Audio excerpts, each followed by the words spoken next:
नमस्कार, मैं हूं शरद द्विवेदी और आज का हमारा मुद्दा है मंत्री जी का कलमा राग जल उठी सियासिया।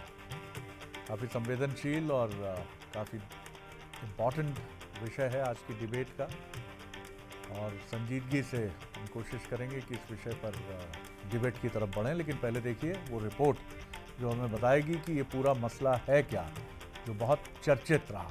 देखिए पहले ये रिपोर्ट।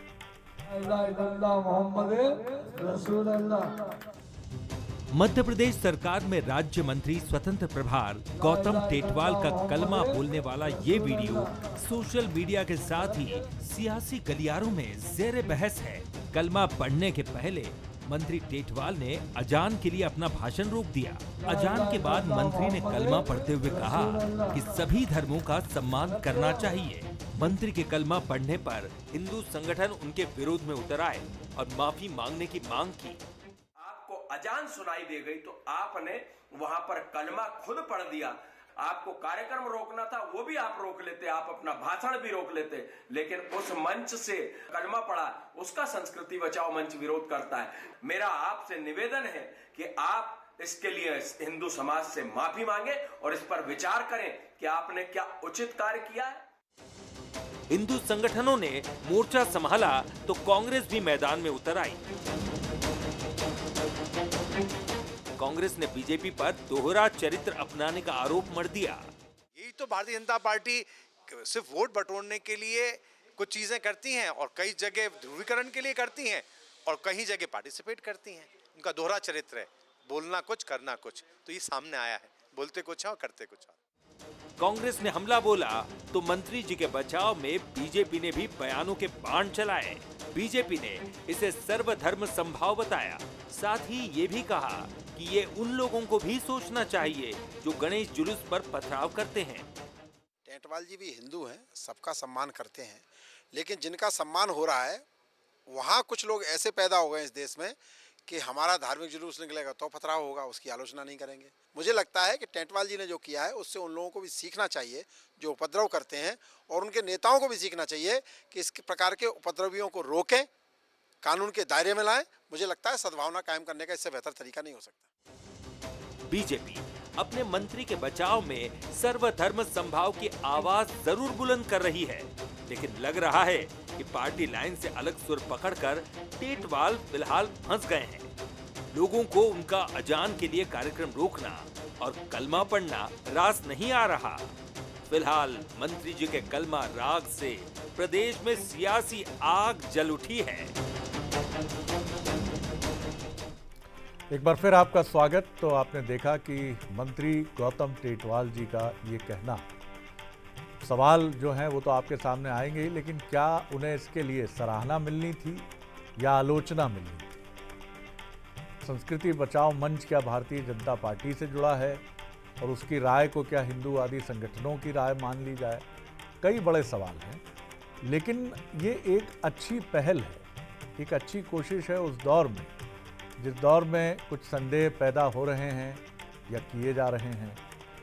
कुछ चीज़ें हैं कि जब एक मसला उठता है तो दूसरा राजनीतिक दल उसको पॉलिटिकलाइज ऐसा करता है कि उसका राजनीतिकरण इस तरह से हो जाता है कि बड़ी भारी मुसीबत हो जाती है। और देश के कुछ हिस्सों में कुछ ऐसी घटनाएं भी हुई हैं जो घटनाएं ये बताती हैं कि शांत पानी में पत्थर मारने की कोशिशें शुरू हुई।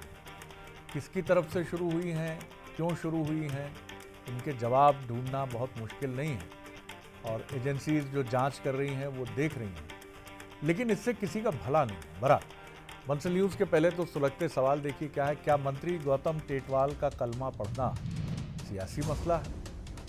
क्या हिंदू संगठनों का विरोध गौतम टेटवाल की मुसीबत बढ़ाएगा? क्या टेटवाल ने कलमा पढ़कर कांग्रेस को हमले का मौका दे दिया है? ये वो सवाल हैं। और ऐसा नहीं है कि, बल्कि मैं ये कहूँगा कि शायद बहुसंख्यकों में ये परंपरा थोड़ी सी कम है, लेकिन अल्पसंख्यकों में ऐसे अनेकों लोग आपको मिलेंगे जो राम और रामायण पर साधिकार बात करते हैं, गौरक्षक भी हैं और आगे बढ़ते हैं। और यही वो मिली जुली संस्कृति है जिस पर भारत को सदियों से गर्व रहा है और आगे भी रहेगा। लेकिन ये पूरा मसला जिस तरह से राजनीतिकरण इसका हुआ और टेटवाल जी ने क्या बहुत बड़ी गुस्ताखी कर दी, और क्या बीजेपी में भी कुछ लोग या कुछ संगठन इसे लेकर नाखुश होंगे, कई बड़े सवाल हैं जिनके जवाब हम इस डिबेट के जरिए ढूंढेंगे। जो मेहमान हमारे साथ हैं उनसे मिलिए। दिनेश गुप्ता जी हैं, वरिष्ठ पत्रकार हैं, राजनीतिक विश्लेषक हैं, बहुत स्वागत करता हूं उनका। हमारे साथ हैं डॉक्टर हितेश वाजपेयी, नागरिक आपूर्ति निगम के पूर्व अध्यक्ष रहे हैं, सीनियर लीडर हैं बीजेपी के। सर बहुत स्वागत है आपका। अपराजिता पांडे जी हैं, युवा नेता हैं, प्रवक्ता हैं कांग्रेस की, उनका भी बहुत स्वागत है।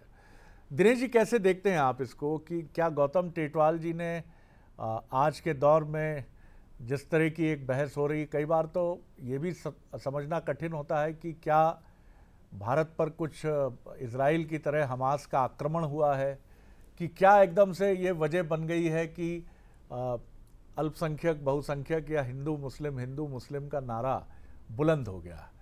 बीजेपी 2014 में इस नारे पर नहीं जीती थी, कई राज्यों के चुनाव में भी वो इस नारे के सहारे नहीं आगे बढ़ी कि हिंदू मुसलमान, और इसका राजनीतिकरण ऐसा हो जाता है कि जैसे ये वोट की बड़ी एक ज़बरदस्त राजनीति है।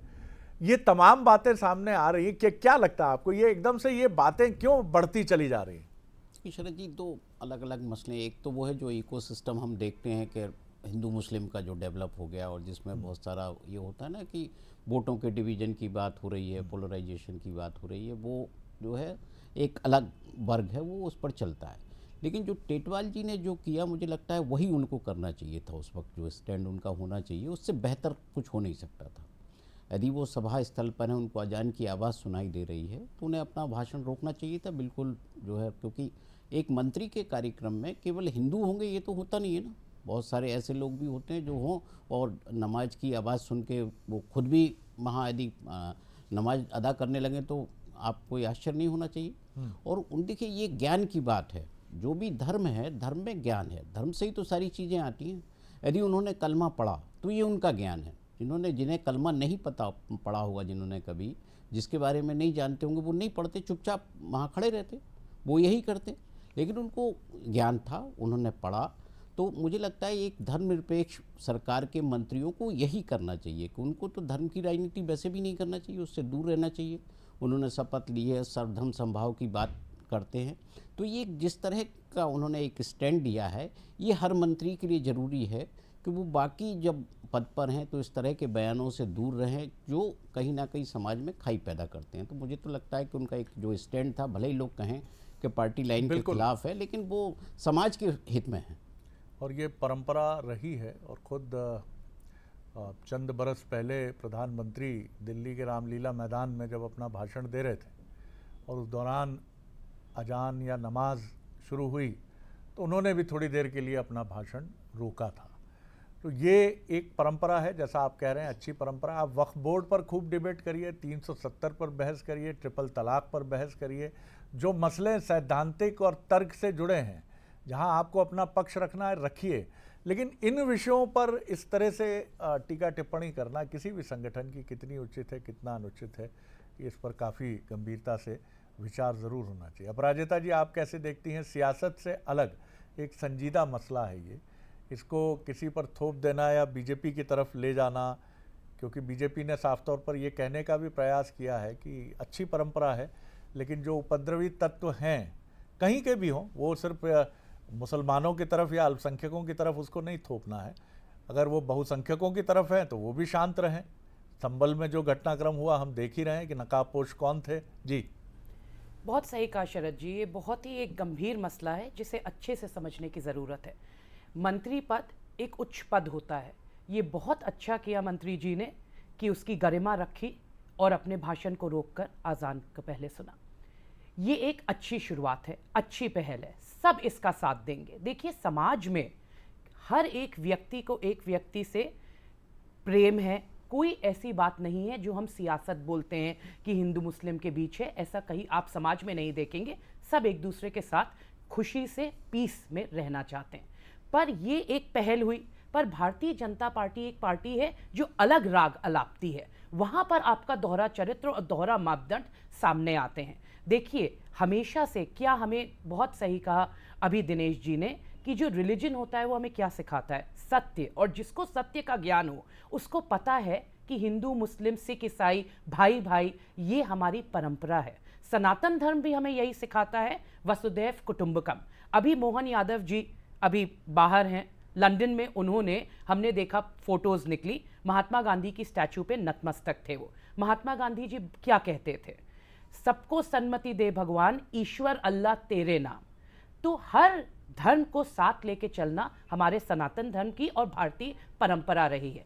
पर मुश्किल तब आ जाती है जब भारतीय जनता पार्टी के लोग भड़काऊ भाषण देते हैं। जब हम सुनते, कल संविधान दिवस था, तो बहुत दुख लगता है जब हम सुनते हैं कब्रिस्तान, शमशान, जब हम सुनते हैं बटोगे कटोगे, ये सब नहीं होना चाहिए। भारत में सेक्युलर, हमारे संविधान में एक शब्द है सेक्युलर, धर्म निरपेक्ष है हमारा देश। तो हर धर्म को साथ लेकर हर वर्ग, हर जाति, हर व्यक्ति को अपनी राय, अपना धर्म, रिलीजन प्रैक्टिस करने के लिए भारत में आज़ादी है। ये भारतीय जनता पार्टी समझे और आज बहुत अच्छा एग्जाम्पल मेरे हिसाब से प्रस्तुत हुआ है। और भारतीय जनता पार्टी को एज अ पार्टी, मैं एक व्यक्ति विशेष की बात नहीं कर रही हूँ, पार्टी स्टैंड लेना चाहिए कि हम अब समाज को बांटने की कोशिश नहीं करेंगे, सिर्फ वोट बैंक के लिए तुष्टीकरण की राजनीति नहीं करेंगे, हम सबको साथ लेके चलेंगे। और एक मैं उदाहरण देना चाहती हूँ जो बहुत दुख लगता है कि जब हमने देखा उत्तर प्रदेश में, जहाँ एक टीचर अगर एक बच्चे के साथ ये कह रही है कि ये हिंदू है, ये मुस्लिम है, और मुस्लिम बच्चे को हिंदू बच्चे से चाटा पड़ रहा है, उसको मारपीट हो रही है और टीचर वहां खड़ी है, तो ये भारतीय जनता पार्टी का दोहरा मापदंड दिखाती है जो समाज के लिए बहुत हानिकारक है। लेकिन यहाँ ये भी ज़रूर ध्यान रखना होगा कि कुछ प्रकरण जो क्या आइसोलेशन में देखे जाने चाहिए या उनको समग्रता में हमें पूरे देश पर या राजनीति के लिए खुला छोड़ देना चाहिए। एक टीचर हो सकता है वो किसी मनोविकार से, मनोरुग्णता से ग्रस्त हो, और उसने, क्योंकि आज भी क्या इस देश में हिंदू मुसलमान अशांति की तरफ बढ़ चले हैं, क्या घटनाक्रम हो रहा है, कुछ घटनाएं जो घटी हैं उन घटनाओं के पीछे जो कारण हैं वो सामने आ जाते हैं। तो ये देखना ज़रूरी है कि अभी भी इस देश में अमन चैन पूरी तरह से कायम है और रहेगा, रहना चाहिए ही, क्योंकि हम समझते हैं, डॉक्टर हितेश वाजपेयी, 2-3 बातें हैं, बटोगे तो कटोगे, एक तो ये नारा बड़ा चर्चा में रहा। अब इस नारे को लेकर आपका क्या कहना है, क्योंकि बीजेपी का जो स्टैंड है कि एक रहेंगे, और दरअसल आपका दावा आपकी तरफ से ये भी है कि ये जातिगत जनगणना और जातिगत बांटने का जवाब है। देखिए शरद जी, सबसे पहले तो आज मैं अमूमन होता नहीं हूँ, पर मैं आपसे और गुप्ता जी की एक एक बात से बहुत ज़्यादा असहमत हूँ। जैसे आपने अपने शुरुआती वक्तव्य में कहा कि बहुसंख्यकों में यह आमतौर पे देखने को नहीं मिलता है। तो देखिए, उदाहरण जो है, तथ्य हैं, वो ये बताते हैं कि सारी दुनिया में सबसे यदि अधिक सुरक्षित मुसलमान हैं तो वो भारत में हैं, जहाँ पर हिंदू बहुसंख्यक है। तो शरद जी, इस तथ्य के आधार पर मैं बहुत विनम्रता से आपकी उस बात को खारिज करता हूँ। तो मेरा मानना है कि मेरा अभिप्राय उसमें सिर्फ ये था मैं कि समझ गया सर, इस्लाम और उससे जुड़ी जो, मैं आ रहा हूँ ना सर, कभी कभी क्या होता है, आपका अभिप्राय कुछ होता है, शब्द कुछ हो जाते हैं, और शब्द उसको गलत इंटरप्रिटेशन ना हो, इसीलिए मैंने बस क्लैरिफाई किया। तो इसीलिए मुझे भारत के हिंदुओं पर गर्व है, मुझे भारत के हिंदुओं की बहुसंख्यता पर गर्व है, और गर्व इतना है शरद जी कि धर्म के आधार पर 2 देश बनने के बावजूद ये देश एक ऐसा देश है जो धर्म के आधार पर शांति प्रिय देश है। आप पड़ोस में देख रहे हैं आज इस्कॉन के जो गुरुजी हैं चिन्मय महाराज जी, उनके साथ क्या हो रहा है, हम सब उसको बहुत अच्छे से देख रहे हैं, बांग्लादेश में क्या हो रहा है। तो मेरा ये कहना है कि इसीलिए मैं इसको खारिज करता हूँ। तो सभी दर्शक और ख़ास तौर से हिंदू दर्शक इस बात पर गर्व करें कि वे हिंदू हैं, और ये गर्व की अनुभूति हमारी सर्वधर्म समभाव की अनुभूति के तहत है। तो इसीलिए ये देश बहुत सुरक्षित और अच्छा देश है। दूसरी बात जो बहुत महत्वपूर्ण है, गुप्ता जी ने कही party line. Gupta ji, party line हमारी बहुत स्पष्ट है, और वो यही है कि हमको सबको साथ लेकर चलना है, और इसको हमने क्रॉस नहीं किया है। तो फिर अंतर क्या है? अंतर महीन होता है जिस पर नेता लोग खेल खेलते हैं। जब वोट की राजनीति शुरू होती है, आप लोग बखूबी जानते हैं, मतलब मैं कोई आप लोगों को कुछ बता रहा हूँ या बताना चाहता हूँ ऐसा नहीं है, लेकिन चूंकि पार्टी लाइन की बात है, आपने उसका जिक्र किया कि ये पार्टी लाइन नहीं है, तो शरद जी ने भी उदाहरण प्रधानमंत्री जी का भी दिया, और मैं भी बहुत स्पष्ट कर दूं कि पार्टी लाइन कभी भी हमारी इस्लाम के खिलाफ नहीं है, पार्टी लाइन हमारी भी किसी भी धर्म के खिलाफ नहीं है शरद जी, ना किसी पंथ, ना पूजा, ना पद्धति, किसी के भी खिलाफ नहीं है। पार्टी लाइन हमारी किसके खिलाफ है? तुष्टीकरण के खिलाफ है। बहुत स्पष्ट बोल रहे हैं साहब हम साहब, जब आप कब्रिस्तान की भूमि को वोट बैंक के तहत पोषित करते हो और बाकी को छोड़ देते हो क्योंकि आपको उसके वोट ध्रुवीकरण में नहीं मिलते हैं, हम इसके साथ खिलाफ हैं, और ऐसा जब हम करते हैं तो स्वाभाविक है कि हम बुरे हिंदू बन जाते हैं शरद जी, तो इसमें नकारा नहीं जा सकता। जब हम राम मंदिर की बात करते हैं शरद जी, तो ठोक के करते हैं, पर इसका अर्थ किसी की खिलाफत करना नहीं है शरद जी। इसका अर्थ यह है भगवान श्री राम के जन्म स्थान हमारे लिए आस्था का विषय है, और हिंदुस्तान में इससे बड़ा स्थान हमारे लिए नहीं हो सकता, और हमने उसको प्राप्त किया। तो मुझे लगता है ये गर्व की अनुभूति शांति प्रिय गर्व की अनुभूति है। हम किसी को चोट पहुंचा के एक नहीं करना चाहते, लेकिन अच्छा हम कहाँ जाएंगे ये बताओ? श्री कृष्ण का जन्म स्थान एक ही मिलेगा शरद जी।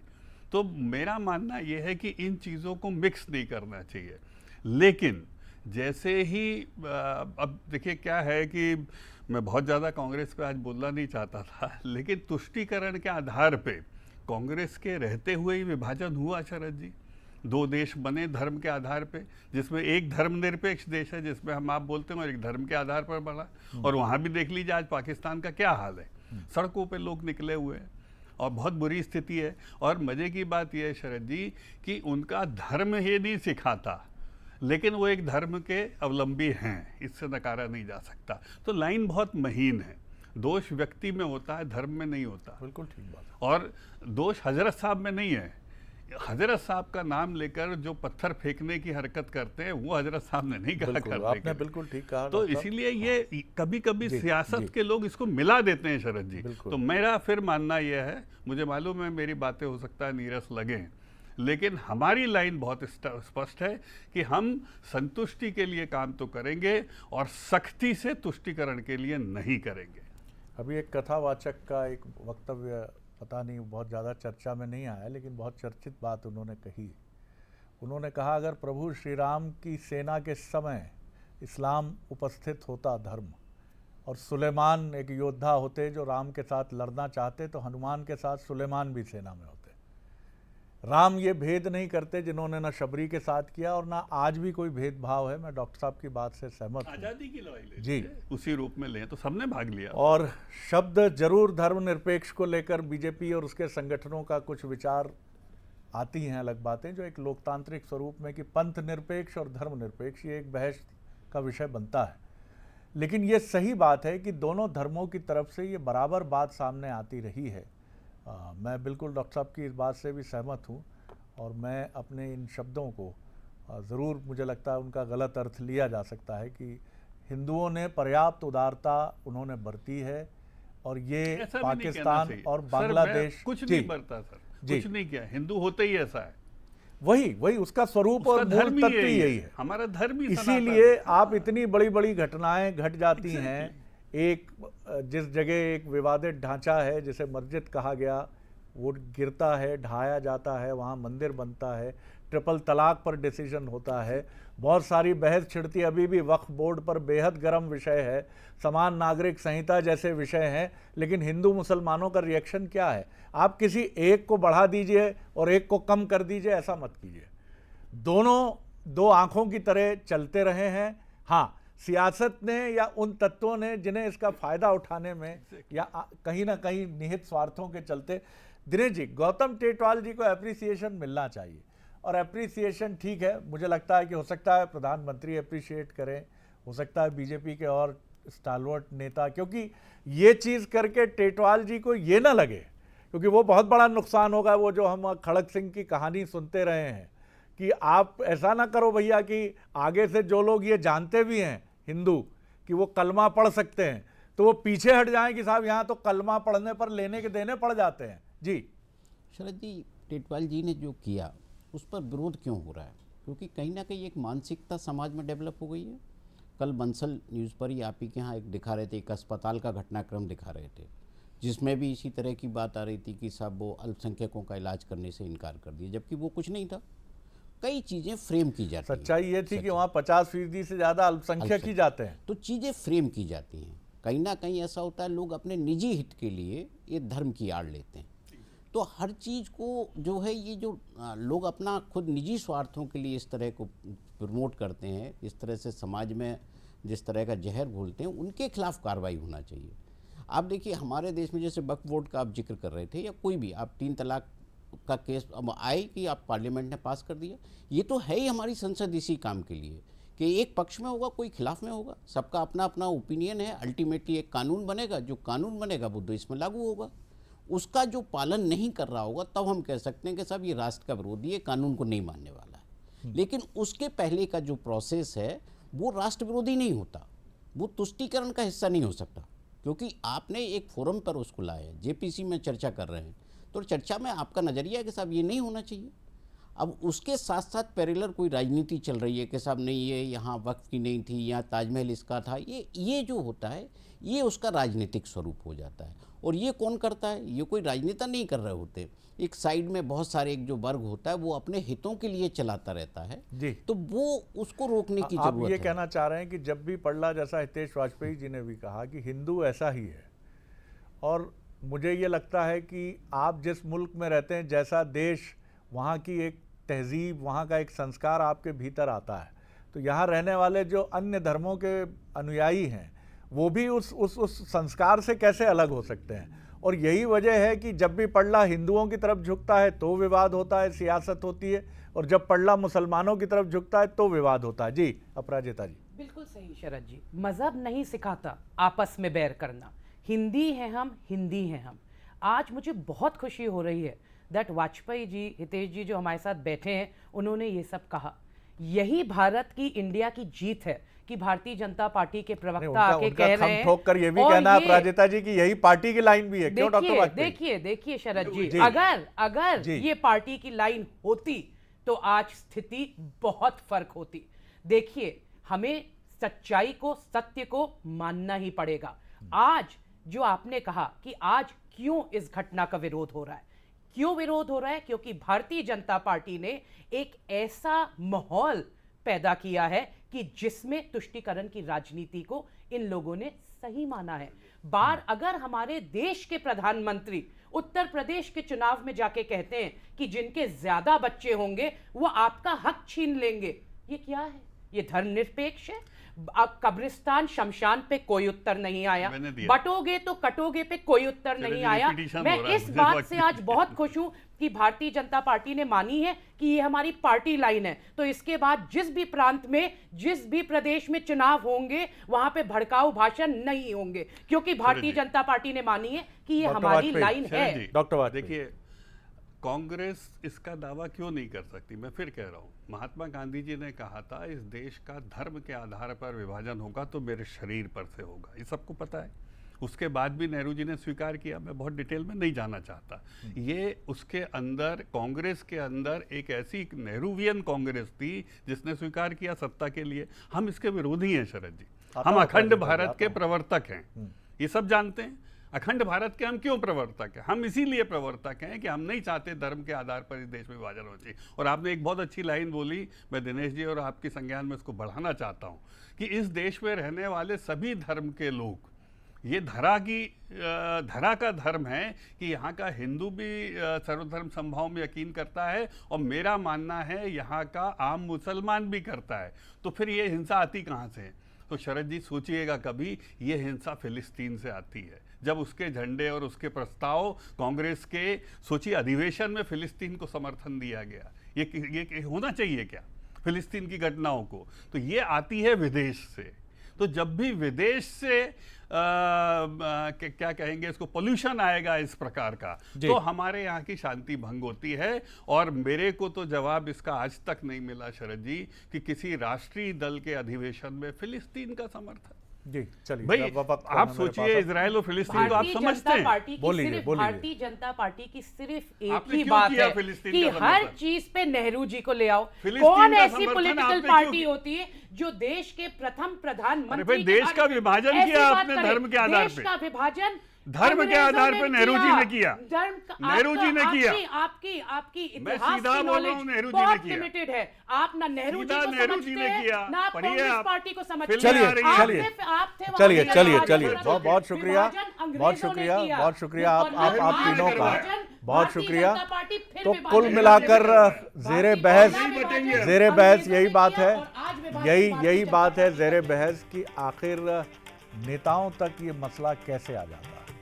आपके नेता सांप्रदायिक हैं, हमारे नेता धर्मनिरपेक्ष हैं। यहाँ से वो सियासत शुरू होती है जो कहीं ना कहीं समाज के माहौल को चैलेंज करती है, क्योंकि जब आप कहते हैं हमारी शर्ट आपकी शर्ट से ज़्यादा सफ़ेद है तो मुश्किलात पैदा होती हैं। बिल्कुल सही है, ये जनता के बहुत साफ तौर पर सतर्क रहने का भी समय है। इस देश का संविधान और इस संविधान की कस्टोडियन सरकार वो निश्चित तौर पर उसी से चलेंगे जो संविधान कहता है, और बीजेपी भी ये बात दोहराती रही है। हाँ, कुछ कंपल्शंस होते हैं जिनसे इनकार नहीं किया जा सकता। कई बार चुनाव जीतने के, जैसे इस समय लाड़की बहना महाराष्ट्र में भी कमाल दिखा रही है मध्य प्रदेश के बाद, तो अब इसको आप क्या कहिएगा। जिसको हम नौकरी में कई बार कहते हैं कि ऑक्यूपेशनल हैजार्ड, तो ऑक्यूपेशनल हैजार्ड का कोई शब्द यहाँ भी देखना पड़ेगा कि भले ही रेवड़ियाँ बांटना हैजार्ड है, लेकिन अब तो ये ज़रूरत हो गया है और अब तो कहा जा रहा है कि हर चुनाव में ये चलेगा। तो इन चीज़ों को इस हैजार्ड से ज़्यादा महत्व नहीं देना चाहिए। अगर आप इस पर अटक गए और ये मानने लगे कि धर्म पर खतरा है, सनातन पर खतरा है, इस्लाम पर खतरा है, तो भैया आप फंस गए ट्रैप में। इससे बाहर निकलिए और ये मानिए कि ये सब जो हम लोग यहाँ बैठ के बहस करते हैं, कई बार सियासत की बहसें होती हैं, इनका असल कुछ है और जो दिखाया जा रहा है वो कुछ है। ये समझ गए तो हो गया काम सर, फिर कोई पंगा नहीं है। और